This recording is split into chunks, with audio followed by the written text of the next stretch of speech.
oser titrer « Libère ta puissance » alors que la majorité d'entre nous est limitée dans métro, boulot, dodo? Suis-je Astérix ou Néo dans Matrix? Sais-tu que la plupart des gens n'utilisent qu'une infime partie de leur potentiel mental et spirituel? Imagine ce que tu pourrais accomplir si tu libérais cette puissance cachée. Et je vais t'en donner la preuve. En neurosciences, on nous dit que notre cerveau possède une capacité incroyable appelée neuroplasticité. Cela signifie qu'il peut se reconfigurer et former de nouvelles connexions neuronales en réponse à l'apprentissage et à l'expérience. Par exemple, imagine que tu apprennes un nouvel instrument de musique et que donc tu vas changer une habitude de vie. Ton cerveau va se modifier physiquement pour s'adapter à cette nouvelle réalité. En réponse à cette transformation, tes pensées et ton comportement peuvent libérer véritablement un nouveau potentiel. Je vais te donner 4 exemples. 1. Apprentissage, donc je l'ai dit, d'un instrument de musique. Des études ont montré que les musiciens, notamment ceux qui jouent du piano ou du violon, développent des zones spécifiques du cerveau liées à la coordination et à la motricité fine. En jouant régulièrement, il y a des circuits neuronaux qui se forment et s'étendent. 2. Apprentissage, par exemple, de nouvelles compétences. Les chauffeurs de taxi londoniens, toujours une étude, doivent mémoriser un vaste réseau de rues et d'itinéraires, un processus qu'on appelle « the knowledge ». Des études ont montré que l'hippocampe, une partie du cerveau associée à la mémoire spatiale, est plus développée chez ces chauffeurs-là. Aussi, un 3e exemple, lorsque tu veux apprendre ou parler plusieurs langues, ça entraîne une augmentation de la densité de matière grise qui se trouve dans le cerveau, en particulier dans les zones impliquées, dans la zone de la gestion du langage. Les personnes bilingues montrent souvent une meilleure flexibilité cognitive et des compétences multitâches. Enfin, 4e exemple, la régulation des émotions. La méditation, les pratiques de pleine conscience ont été démontrées pour modifier la structure et la fonction du cerveau. Par exemple, la méditation régulière peut augmenter la densité de la matière grise dans le cortex préfrontal, améliorant ainsi la régulation émotionnelle et la prise de décision. Imagine que tu décides de commencer à méditer tous les jours. Au fil du temps, ton cerveau va commencer à créer de nouvelles connexions neuronales dans les zones responsables de la régulation émotionnelle et de la gestion du stress. En quelques mois, tu pourrais constater une meilleure capacité à rester calme, sous pression, et à gérer tes émotions de manière plus efficace. En d'autres termes, tu as le pouvoir de transformer tes pensées et ton comportement pour libérer ton potentiel.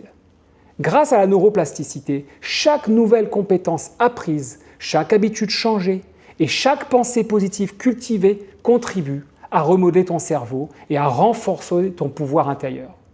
Imagine donc que ton esprit, c'est comme une mer qui est extrêmement agitée.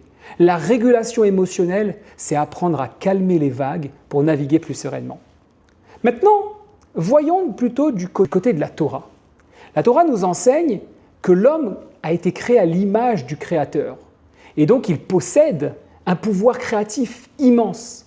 En comprenant et en exploitant ce pouvoir, nous pouvons transformer notre vie. Selon les Tanya, nous avons une âme divine, une Neshama Elokit. Si nous avons une part du Créateur, alors en toute logique, nous avons un côté divin illimité. Imagine les possibilités infinies qui s'offrent à toi. Chaque acte de l'homme est une partie de la création continue. Et le Rabbi de Lubavitch expliquait souvent que nous sommes partenaires de la conscience des consciences, du Créateur du monde, dans la création même, lorsque nous réalisons quoi? Des actes de bonté et des mitzvot. Maintenant, prenons un peu une référence. Dans le premier passouk de la Torah, Bereshit bara Elokim et hashamayim ve'et haaretz, on explique, la Chassidut explique que Shamaïm, bien entendu, ce n'est pas le ciel, parce que sinon ça serait au singulier, mais c'est les cieux. Or, nous n'avons qu'un ciel. En réalité, c'est une manière jolie de dire Shamaïm, les pensées liées à l'esprit, la marshava, alors que Haaretz, c'est la matière. Dans le mot Bereshit, on retrouve aussi 2 autres mots, bara et roche, la tête. Dès le début, le Créateur a créé la possibilité à notre tête, sous-entendu l'esprit, de créer grâce à la pensée, Shamaïm, et aux actions matérielles, Haaretz. Mais bara, c'est aussi la même racine que briout, ce qui signifie que notre esprit permet aussi de créer notre santé. Une bonne santé est essentielle pour exploiter notre plein potentiel. comme le souligne le Rambam par exemple. Une bonne santé physique permet de mieux servir le Créateur et d'accomplir nos objectifs. Le Rabbi ajoute là-dessus que la santé mentale et émotionnelle est tout aussi importante pour atteindre nos objectifs spirituels et personnels. Ce qui nous permet de mieux comprendre le deuxième pasouk, le deuxième verset de la Torah, Ve'aretz haïta tohu vavohu, la terre était mélangée. Le Tanya nous éclaire, tohu représente les émotions. Tu dois mettre à plat et apprendre à maîtriser tes émotions pour produire et créer convenablement. Enfin, le Zohar enseigne que l'homme est un microcosme de l'univers. Imagine-toi, chaque acte de l'homme impacte l'univers tout entier. Nos actions, même les plus petites, ont des répercussions vastes et profondes. Pense à toi-même comme un petit univers. Adam Olam Katan. Chaque action que tu fais a un impact sur le monde entier, bien sûr dans ton monde, mais dans le monde entier comme une goutte d'eau qui crée des ondulations dans un étang. Chaque personne, on l'a dit, a une étincelle divine en elle, Nefesh Elokit, une flamme prête à être attisée pour devenir un feu extrêmement puissant. En libérant cette énergie, nous pouvons accomplir des choses extraordinaires. Le Rabbi disait que chaque individu possède une étincelle divine qui lui permet de créer et d'innover. La création du monde nous rappelle que chaque jour est une nouvelle opportunité de commencer quelque chose de nouveau et de réaliser notre potentiel. Rashi explique lui-même qu'à chaque instant, la création est significative. Pense à chaque jour comme une page blanche, prête à être écrite pour toi et par toi. Imagine ce que tu pourrais accomplir avec un nouveau départ chaque jour.